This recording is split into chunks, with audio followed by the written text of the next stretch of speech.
बिस्मिल्लाहिर्रहमानिर्रहीम। मैं सबसे पहले आप सब लोगों का बहुत ज्यादा शुक्रगुजार हूँ। आप तमाम लोगों ने मेरी बहुत ज्यादा मदद की, हर तरह का ताउन किया। आपने पंजाब पुलिस के ऊपर एतमाद किया और उस एतमाद के बिहाफ पे शुक्र अल्हम्दुलिल्लाह आज हम कामयाब हुए हैं। इसमें मैं उन लोगों का भी बहुत ज्यादा शुक्रगुजार हूँ जिन्होंने तमाम सीसीटीवी कैमरा तक हमें एक्सेस दी।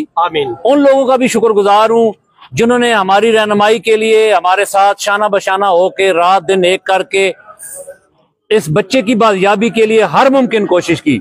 ये बच्चा सिर्फ बाजोड़ का नहीं, ये सब पूरे पाकिस्तान का बच्चा है और आज हम फख्र से कह सकते हैं कि जो तामुन, जो कोऑपरेट, जो भी जितने भी मामलात हैं उसमें आप लोगों ने जिस तरह जितना भी हिस्सा डाला, मैं आप लोगों का बहुत ज्यादा शुक्रगुजार हूं और मुझे फख्र है कि आप लोग हमेशा जराइम की बेचकुनी में हमारे साथ साथ रहे हैं। उसका ये सिला ये हमारे सामने है। मैं उम्मीद करता हूं इस पूरे मजमे के तवज्जुह से कि आइंदा किराएदार जो भी रखें उनका इंदराज करें। देखें, आज किराएदारी के इंदराज की वजह से हमें अल्लाह ताला ने बहुत बड़ी कामयाबी दी है।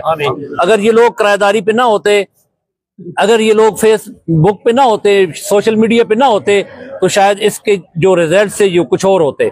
तो मैं आप लोगों का बहुत ज्यादा शुक्रगुजार हूँ। आपने पंजाब पुलिस का सर हमेशा के लिए फख्र से बुलंद किया है और मैं इंशाअल्लाह तवक्को भी रखता हूँ कि जराइम पेशा लोगों की बेचकुनी में आप मेरे साथ बिल्कुल सर बांध के, कफन बांध के खड़े होंगे।